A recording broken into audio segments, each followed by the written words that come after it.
very difficult to hold on. So the hand grip with the dowel in there gives you the ability to hold on. He's roughing his grips up now. With a steel brush, With a steel brush, yep. He's making sure that his grips are rough so he doesn't slip off the rings. And they're well anchored, you can see by the straps around. They have to be wrist. tied down good because there's a lot of force going on there, and there's no way you could hold on without those dowels in there. The grip has to, your muscular grip is just not strong enough to hang on, but a little wooden dowel that fits in under the ring in the leather make a direct line of leather from your fingers to your wrist, so your hand muscles don't have to be as strong, and you can hang on in a sense through just that leather strap. And while Scott is in the chalk bucket, I'll tell you the score for Robbie Campbell on the pommel horse. He had 2 falls plus numerous other faults.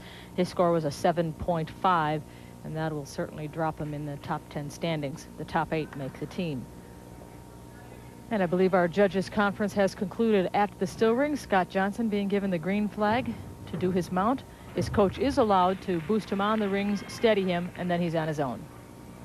That's right, and this is a great event for Scotty. The new rules really help him because he's very strong. There's that grip we were talking about. Look at the dowel hanging over the rings.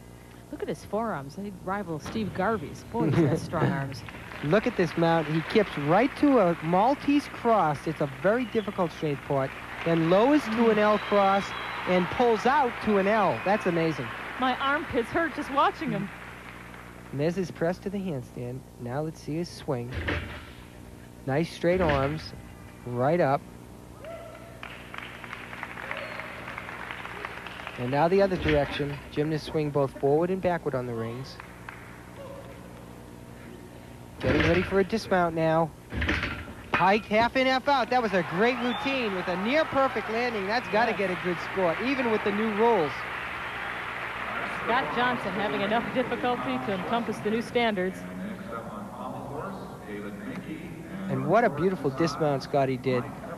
What's different about this is most of the gymnasts we've seen bend their knees on their twisting doubles. His legs stay straight, requiring more rotation, and that is a very difficult dismount.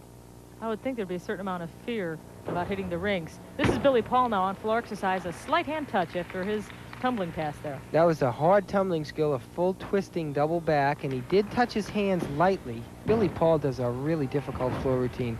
That was a handspring front 1 3/4 somersault. He has as hard a routine just about as any gymnast in our country. And he has done this routine for a long time. He's a very good tumbler.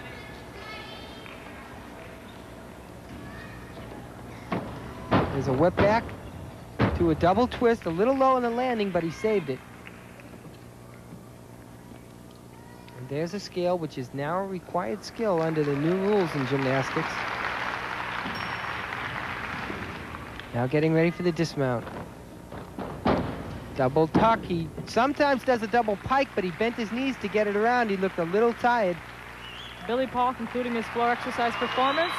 He received a 9.2 for that routine. Scotty Johnson received a 9.6 on the still rings. We'll be back with more gymnastics in just a moment.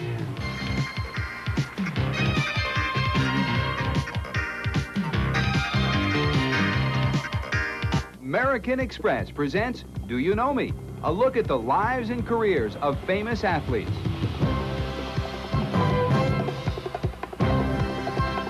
This week's American Express sports personality was 23 years old when he won the Grand Slam and Triple Crown in tennis, both at the Longwood Cricket Club. From 1935 to 39, he won 25 of his 29 Davis Cup matches for the United States. We'll tell you who he is after this word from American Express.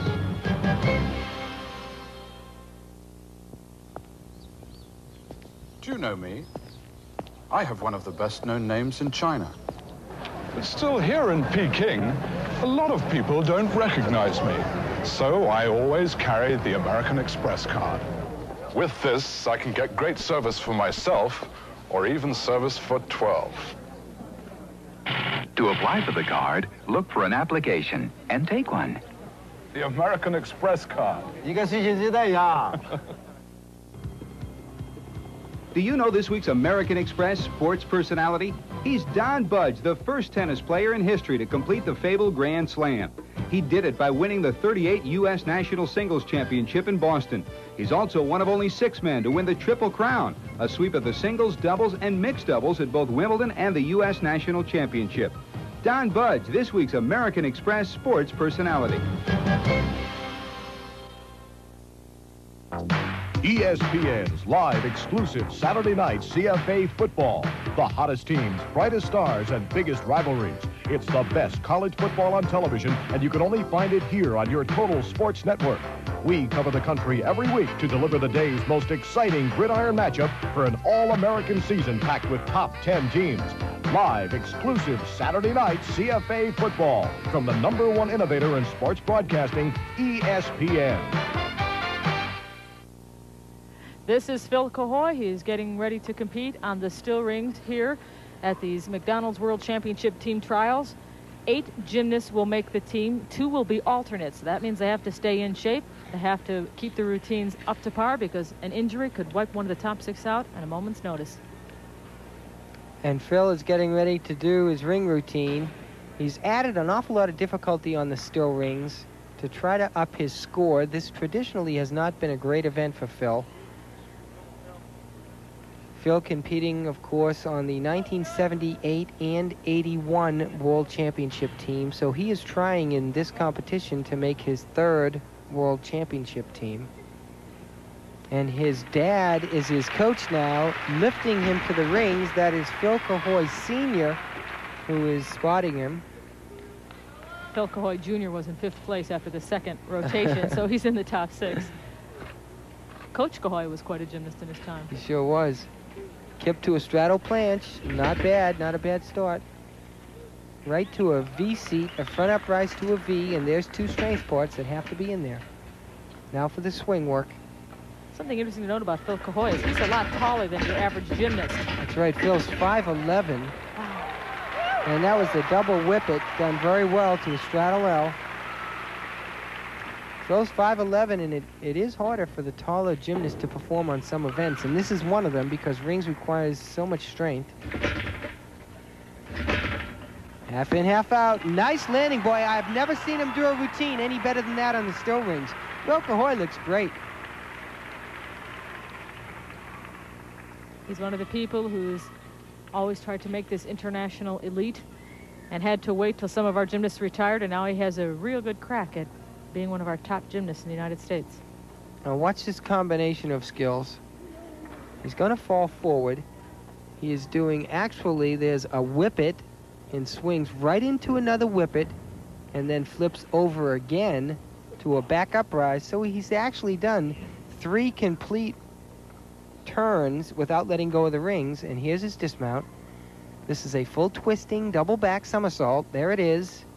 And a perfect landing for that. That was a good job, Phil. And he is hoping the judges award him appropriately.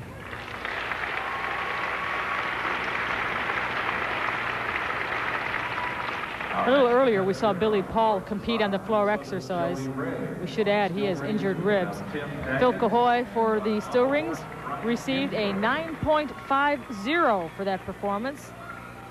9.5 for Phil Cahoy. As we look now at Tim Daggett, our leader in this competition after 2 rotations. He's #1 on this team trial meet. And we saw Timmy on the horse had a little trouble, looked a little shaky. It's surprising because I've seen him do this routine real good. In the compulsory round of competition, Timmy Daggett looked as good as he's ever looked. He was perfect. He went right through the competition with no breaks at all. There's a little sideward swing. He handles it well, though. Daggett is real experienced now. He's been in a lot of meets, a lot of exhibitions this last year, and he pretty much has control all the time. There's an inverted cross. Comes a dismount, a double layout, a little step on the dismount, but a good routine for Timmy. When the rings move, how much of a deduction is that? A major one, a minor one? Or does it depend on how much they swing? If they move a lot, and if they move for a long period of time for a number of skills in the routine, the deductions can be major. But if they just move a little bit, it's not a major break. So, no major breaks for Tim Daggett. We will have his score. But first, we have some important messages. Please stay with us here in St. Paul, Minnesota. The championship trials will continue.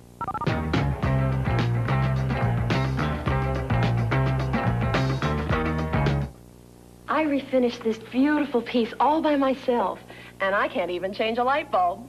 Formby's furniture refinisher can make a believer out of you because it works unlike anything you've ever seen. It dissolves old varnish lacquer shellac without stripping, sanding, or scraping.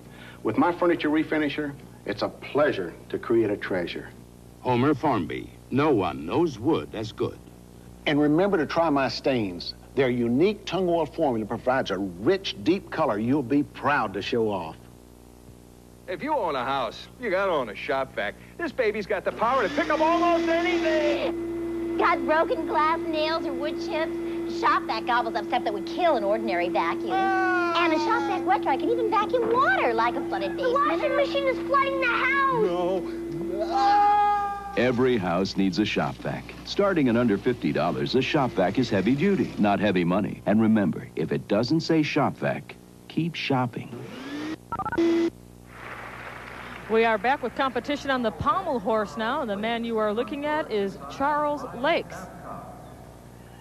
He is the final competitor in this rotation. Charles Lakes is in the top 10 of this meet so far. He is having a pretty good meet for himself. He is. He had a little trouble in the compulsory rounds on his best event, the high bar. He went the wrong way on a compulsory skill and then landed on his back on his dismount, and that really hurt him. Had he not made that mistake, he'd be right up in the top group and a real threat to make the team. He can still come back, however, but this is a must situation now. He has to hit a good pommel horse routine or he can forget it. Specifically, he is in 8th place now after 2 rotations. He's moved up to 8th. That's good. He's on the climb. And this is a great routine for Charlie. Getting ready for the dismount now. No breaks. Nice job so far. Right up with his legs together. That adds the difficulty factor up. That was an excellent routine. Charles Lakes, who competes for the University of Illinois at Champaign during the collegiate school year, with a fine performance on the pommel horse. That was good for Charlie. Boy, he needed that routine or he could really have trouble making the team. Look at the dismount. His legs come up and they're together the whole time. That's a higher difficulty rating than it would be if you straddled your legs. Charles Lake seeming pleased with that performance. He was born in St. Louis but lives in Newhall, California. But he's a junior now at the University of Illinois in Champaign, majoring in psychology. His 7-year gymnastics career began at age 13 years of age. He's 20 years old now. Let's move over now to the floor exercise while we're waiting for Charles' score. Brian Babcock getting ready to compete. And we now have the number 4, Charles Lakes. It is 9.50. And the score for Tim Daggett, as we saw earlier on the still rings, was a 9.45. 9.45 for Tim Daggett on the rings. Charles Lakes a 9.5 on Florex. And let's move now back to the floor exercise for Brian Babcock. And Brian, of course, our national all-around champion. He beat Timmy Daggett and Scott Johnson at the USA Championships. And Brian has waited a long time. He made the World Championship team 2 years ago, but because of an injury was unable to compete. This is his first chance to compete in a major international competition, so he's got to make this team. Good double back in the middle of his exercise. He does not do a tremendously difficult floor routine in terms of tumbling, but he does everything clean, and it never seems to hurt his all-around score too much.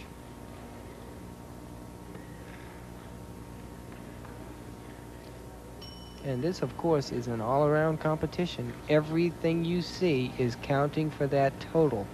So any mistake you make is going to come back and hurt you when the final tallies are up at the end. Here's a dismount. Double full, took a little step to the side. You could see he landed a little stiff-legged and had to take that step. But he'll take that routine because there was no major breaks. Charles Lakes mimicking his own Florex dismount. And here we go with the dismount. Double full. Watch the landing. Watch his knees. You can see he landed lock-legged. He's had a lot of problems with those knees, but he got that one in. Good job for Brian Babcock. All right, Charles Lakes 9.5 on pommel horse, Tim Daggett 9.45 on rings, and we will have Brian Babcock's score in a moment, plus we will update you on the standings after 3 rotations.